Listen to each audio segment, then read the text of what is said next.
Bonjour. L'histoire missionnaire du 12 juillet 2025 nous vient du Zimbabwe. Le titre, Un père furieux. Dans une petite maison de Bulawayo, au Zimbabwe, Tanya, 17 ans, était figée sur place tandis que son père déchirait son certificat de baptême.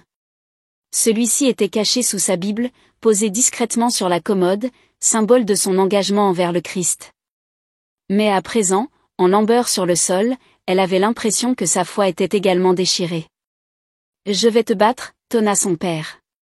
Tanya ne se défendit pas. Elle ne dit rien. Elle pleura. « Je n'irai plus à l'église », sanglota-t-elle, le cœur brisé. Sa mère accourut, alarmée par les cris. « Laisse-la aller à l'église », dit-elle doucement. « Ce n'est pas grave. » Mais pour Tanya, cela avait de l'importance. L'église n'était pas seulement une routine, c'était son refuge, son lien avec le Dieu qu'elle avait appris à aimer. Pendant 1 an, elle s'était échappée pour aller à l'église pendant que son père, joueur de rugby professionnel, était en déplacement le week-end. Sa grand-mère bien-aimée, adventiste du 7e jour fervente, lui avait enseigné la beauté du sabbat. Même après la mort de sa grand-mère, Tanya s'était accrochée à sa foi comme à une bouée de sauvetage. Mais maintenant, découverte et exposée, elle craignait de ne plus jamais pouvoir pratiquer librement sa religion. Son père a disparu pendant 2 jours après la confrontation. Et quand il est revenu, il n'a rien dit. Pas de réprimande. Pas de punition. Juste le silence.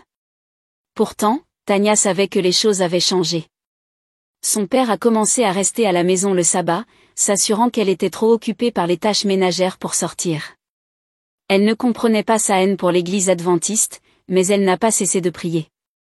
Pendant 3 longs mois, elle a répété cette simple prière. Puis, un sabbat, quelque chose d'inattendu s'est produit.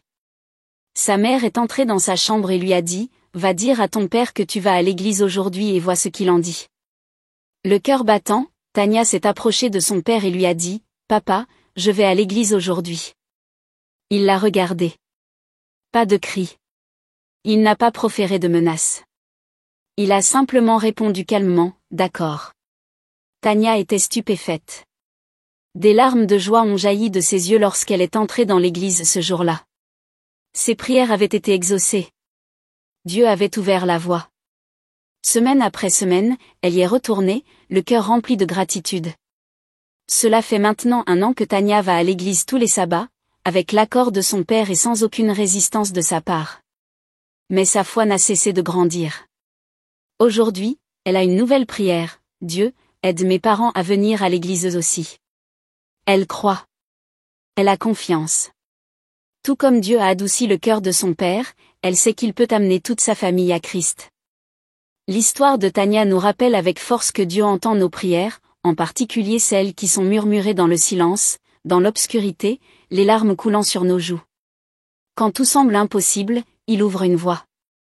Et tout comme Tanya, des milliers d'enfants au Zimbabwe apprennent à faire confiance à Dieu, beaucoup d'entre eux sans même avoir leur propre Bible. Grâce à l'offrande du 13e sabbat de ce trimestre, vous pouvez aider à offrir des Bibles adventistes aux enfants de la division Afrique australe et Océan Indien. Votre don peut semer la foi dans des cœurs comme celui de Tanya, une foi qui ne renonce jamais.